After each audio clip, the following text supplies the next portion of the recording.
I come from that area.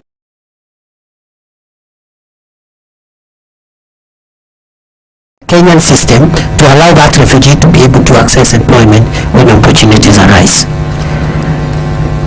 I think other than that, the Kenya refugee policy.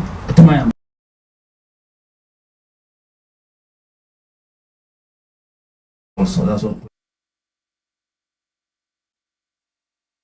Sometimes even achieve better purposes than a stagnant roadblock in one place, because people can find ways of circumventing if they know at point A is a roadblock, point B there is a roadblock.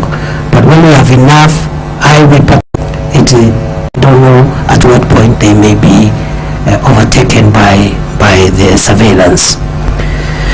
Chair, on I see the Honorable Herman is leaving, but we will provide it is true I did promise on the office of the registrar of persons for death a while ago, and we had a small issue of budget which has now been resolved, so thank you for reminding me, the Honorable Naomi.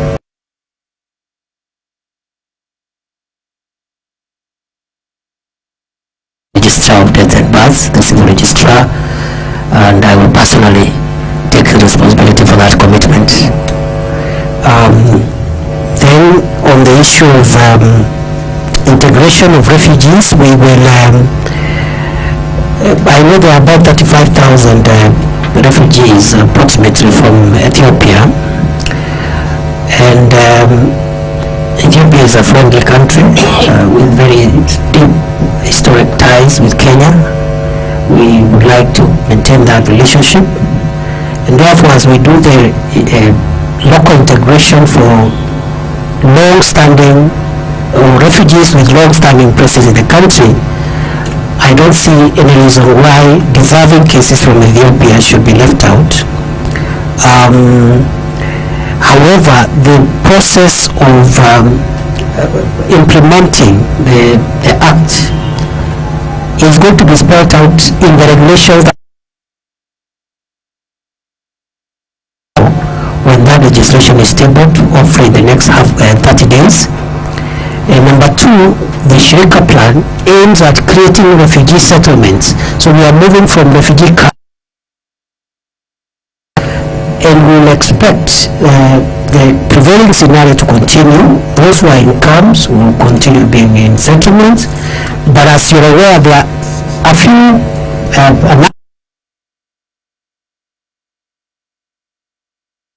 some of them have jobs, some of them have businesses, and the law allows that.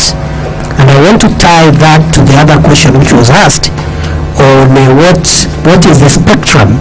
I think it's the member from Wisero, the bishop who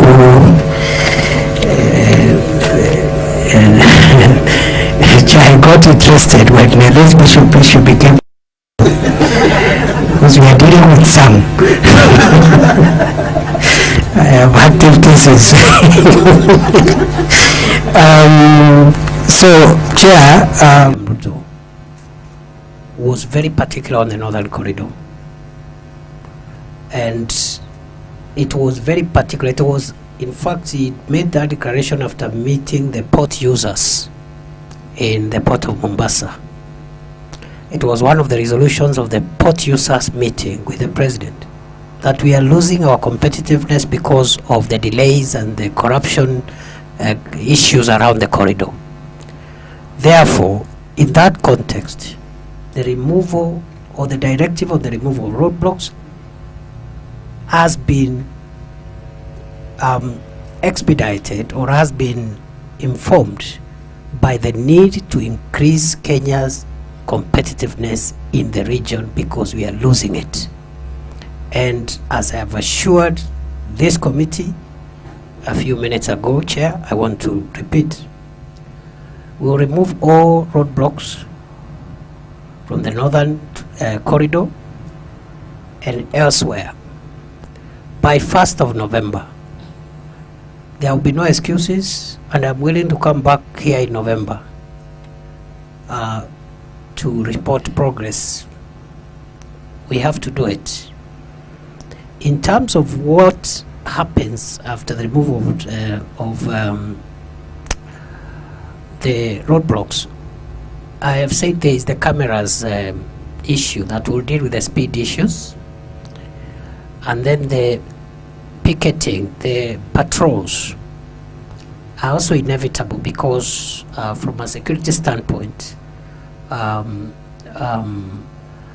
we will still have a bit of that. We cannot leave these, especially transit and commercial vehicles, flying all the way from Mombasa without any policing of some kind. It can actually be counterproductive in terms of the safety of those goods and in terms of attacks. I do accept we